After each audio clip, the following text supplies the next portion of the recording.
జై మార్కండేయ, జై పద్మశాలి. నేను కోయిలూరు గ్రామస్తుడు. నా పేరు పుట్టపర్తి ఉపేందర్, తండ్రి బాలనరసింహ.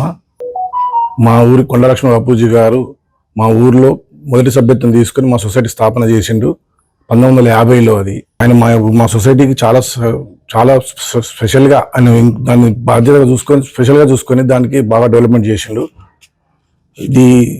ఈ సందర్భంలో నేనేం తెలుసుకుంటున్నా అంటే, కొండలక్ష్మణ బాపూజీ చెప్పడం అంటే మా దగ్గర చిన్న వయసు నాది, నేనేం చెప్పలేను. ఆయన చాలా మేధావి, ఆచార్య స్వాతంత్ర సమరయోధుడు. ఆయన ఈ భారీ విగ్రహం, నిలువెత్తు విగ్రహం మన కొత్తపేట చౌరస్తాలో స్థాపించడానికి LBR Padmashali trust, welfare trust వారు వచ్చి నాతో సంప్రదించి నాకు ఈ అవకాశం ఇచ్చినందుకు సంతోషపడుతూ అందరూ ధన్యవాదాలు తెలియజేసుకుంటున్నాను. కొండలక్ష్మణ బాపూజీ గురించి చాలా గ్రామాలలో ఆయన ఉద్యమం చేసి బాగా బహిరంగ ఉద్యోగాలు చేసి అప్పుడు నిజాం పాలన వాళ్ళతో కొట్లాడి మనకు స్వాతంత్రం వచ్చే ముందు కూడా ఆయన అప్పటి నుంచి ఉన్నాడు ఇక్కడ.